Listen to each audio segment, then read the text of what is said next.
महज 19 साल की उम्र में आईआईटी दिल्ली से ड्रॉप आउट करने वाले अजहर इकबाल ने कैसे ब्लू ओशन स्ट्रैटेजी से खड़ा किया 200 करोड़ का बिजनेस। दोस्तों, तो आज हम बात करने वाले हैं इनशॉर्ट्स ऐप के बारे में, जो कि 2013 में एक फेसबुक पेज की तरह शुरू हुआ था। फेसबुक पेज की कामयाबी के बाद और उनके साथियों ने इनशॉर्ट्स ऐप लॉन्च किया एंड्रॉयड के लिए 2013 में और iOS वर्जन रिलीज किया गया 2015 में। इनशॉर्ट्स की शुरुआत हुई थी 3 दोस्तों के द्वारा, अजहर इकबाल, अनुनय पांडे और दिपित। तो चलिए शुरू करते हैं सबसे पहले इनशॉर्ट्स के मिशन से। इनशॉर्ट्स ने मार्केट की वो कमी पहचानी जो आज से पहले किसी और इंडियन कंपनी ने नहीं पहचानी थी। उनकी टारगेट ऑडियंस में वो थे जिन्हें या तो न्यूज़ पढ़ने की हैबिट नहीं थी या फिर उनके पास इतना समय नहीं होता था। इसके कारणवश वह लोग अपने आसपास हो रहे ज़रूरी विषयों से भी परिचित नहीं रह पाते थे। इसका सुझाव निकालते हुए वो शॉर्ट्स ऐप, जो कि 60 या उससे कम सेकंड के अंदर न्यूज़ समराइज करके देता है। मैंने आपको वीडियो की शुरुआत में बताया ब्लू ओशन स्ट्रैटेजी के बारे में, तो चलिए सीखते हैं कि वो क्या है। आप ऐसे समझिए कि एक है रेड ओशन, अर्थात लाल समुद्र। एक ऐसा समुद्र है जहाँ खाने के लिए रोटी एक परंतु खाने वाले अनेक। अब क्योंकि खाने वाले काफ़ी सारे हैं तो कंपटीशन अपने आप ही बढ़ जाएगा। दूसरी तरफ है ब्लू ओशन। ये वो समुद्र है जहाँ तक कोई नहीं पहुँच पाया। अब बात लाजमी है कि यहाँ कंपटीशन कम होगा। अब क्योंकि कंपटीशन कम है तो सक्सेसफुल होने के चांसेस अपने आप ही बढ़ जाते हैं। इसी स्ट्रैटेजी का इस्तेमाल किया इनशॉर्ट्स ने। उन्होंने टारगेट ही इसी ऑडियंस को किया जिसकी डिमांड तो बहुत थी, यानी कि शॉर्ट न्यूज़ वाली सेगमेंट।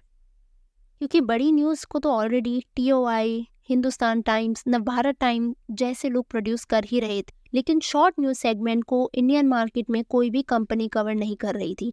उन्होंने पहचाना कि किस चीज़ की कमी है और एग्जैक्टली उसी डिमांड को पूरा भी किया। खैर, अब बढ़ते हैं आगे और बात करते हैं इनशॉर्ट्स के रेवेन्यू मॉडल के बारे में। इनशॉर्ट्स का रेवेन्यू आता है 2 तरह से। पहला तरीका है स्पॉन्सर्ड कंटेंट और दूसरा तरीका है एडवर्टीजमेंट्स। जब आप इनशॉर्ट की किसी भी न्यूज़ पर क्लिक करते हैं तो वो आपको पब्लिशर की वेबसाइट पर लेकर जाता है और वहाँ से एडवर्टीजमेंट्स पॉपअप और बैनर्स की तरह अपीयर होती हैं। अब बढ़ते हैं आगे और बात करते हैं फाइनेंशियल्स की। फाइनेंशियल ईयर 22 में कंपनी का ऑपरेटिंग रेवेन्यू था 166 करोड़, यानी ये थी उनकी कमाई, और टोटल एक्सपेंसेस थे 399 करोड़, यानी ये थे उनके खर्चे। कुल मिलाकर कंपनी को फाइनेंशियल ईयर 22 में 232 करोड़ का नुकसान हुआ था। की जाए फाइनेंशियल ईयर 23 के बारे में, तो उसमें ऑपरेटिंग रेवेन्यू था 181 करोड़ और टोटल एक्सपेंसेस थे 492 करोड़। फाइनेंशियल ईयर 23 में कंपनी का नुकसान 232 करोड़ से बढ़कर हुआ 310 करोड़। फाइनेंशियल्स का एक बहुत अहम हिस्सा है एबिटा। एबिटा अर्थात earnings before interest, taxes, depreciation and amortisation. इसको आसान भाषा में समझते हैं। मान लीजिए मैंने एक नींबू पानी का ठेला खोला और वो नींबू पानी बनाकर मैंने अपने दोस्तों को बेचे। अब उस नींबू पानी को बनाने में कुछ लागत लगी होगी, जैसे नींबू का खर्चा, चीनी और ठेले को खरीदने का खर्चा भी गिना जाएगा। तो एबिटा के हिसाब से इसमें ई हुई आपकी अर्निंग्स, यानी आपने नींबू पानी को बेचकर कुल कितने पैसे कमाए। बी का मतलब है बिफोर और IDTA का अर्थ है interest, taxes, depreciation and amortisation, यानी जो आपकी लागत लगी वो सब भूल जाए। एबिटा हुआ कि आपने नींबू पानी बेचकर कुल कितने पैसे कमाए, खर्चे, टैक्सेस इत्यादि की चिंता किए बिना। अगर हम बात करें इनशॉर्ट्स की, तो वर्ष 2022 में इनशॉर्ट्स का एबिटा मार्जिन था -133%। फाइनेंशियल ईयर 23 में वो एबिटा मार्जिन घटकर हो गया -143%। अब बढ़ते हैं पॉइंट नंबर 4 की तरफ। इनशॉर्ट्स को किन किन कठिनाइयों का सामना पड़ा। इनशॉर्ट्स की सबसे बड़ी कमी थी कि उन्होंने डेवलपमेंट में बहुत ज़्यादा समय व्यतीत करा और लॉन्च में बहुत कम।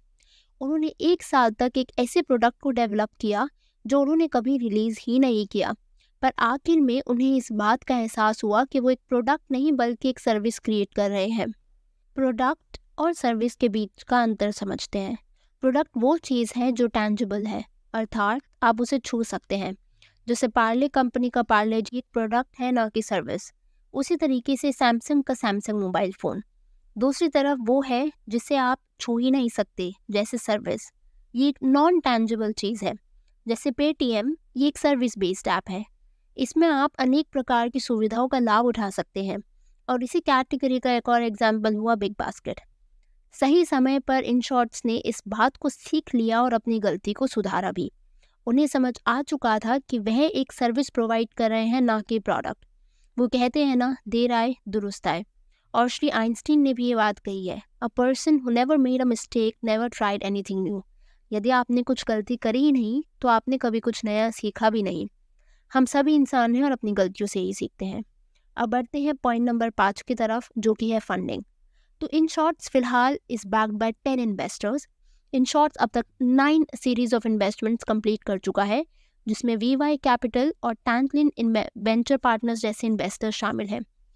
इन शॉर्ट्स का आखिरी वेंचर राउंड इन्वेस्टमेंट हुआ $60 मिलियन का 15 जुलाई 2021 को। अब बात करते हैं इन शॉर्ट्स के कंपटीशन की।